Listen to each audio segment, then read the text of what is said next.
know, some people say, well, Bishop, I don't believe it. God speak to me. I'm just going to have to process out. And I'll go somewhere where someone's going to allow me to do what I feel God called me to do. And you say, God, well, I've done this in your name. And God said, depart from me, I never knew you. You know why? Because they didn't do the will of God. Wait a minute. Jesus knew what God called him to do. But when mama showed up and daddy showed up and they said something to him, guess what he did? He said, I may know this is what God called me to do, but I got to submit to my authority. And you know what he did? He went home with his mother and his father. You got to run it through your authority. Abraham could have said, you know what? I'm going to go ahead and go. But you know what he did? He didn't usurp the authority in his life. He said, hey, my authority is standing here. God, I know what you told me, but I'm not going to move without my authority permission. God didn't even violate that chain of command that he had. Some of you, yes, you hear from God, but you got to run it through your authority, and he will tell you how to walk into that prophecy, that promise. I am learning. There's something as a bishop, I'm sorry. I cannot, and I will not, and I shall not explain every decision that's made to you, because there's some people that listen so intently, and they're going to try to take the very words that you speak and try to use it against you. There's some thinking I'm not going to let in first UPC, and I'm going to hit it, and I'm not apologizing for it, and I'm not backing up, and I will not be controlled, And when God speaks something spontaneously, I'm going to speak it. And don't worry, if I'm wrong, you don't correct me. God will use this one in the gift. Listen, let me share something with you. I have been corrected through the gifts. God corrects me. You don't correct me. God corrects me. And when God has corrected me when people don't even know, when he don't say to the shepherd, he don't say to the apostle, he don't say to the bishop of the house, he'll say something and God has corrected me. And I take God correction. Listen, I don't want to mislead somebody.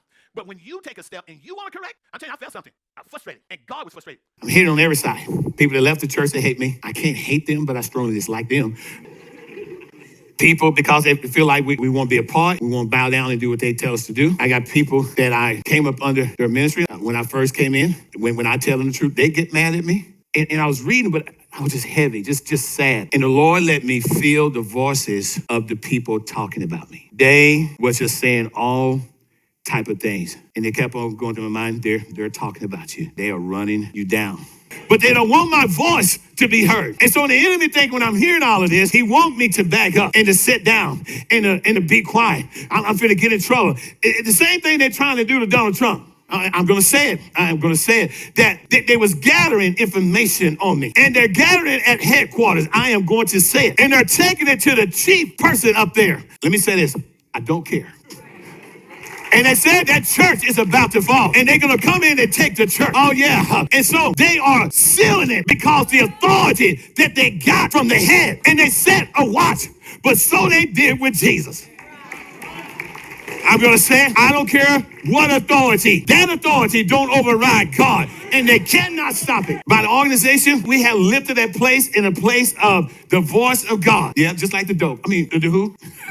He can go in there and do it. He can shut him down. He can take his church. No, the only thing they can do is take my license. And license does not qualify you to be a minister of God.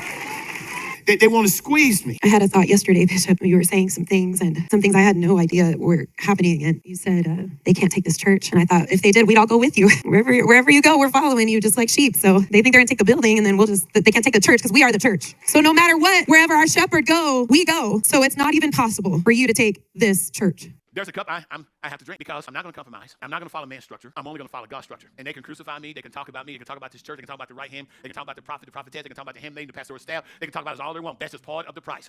We're not an occult.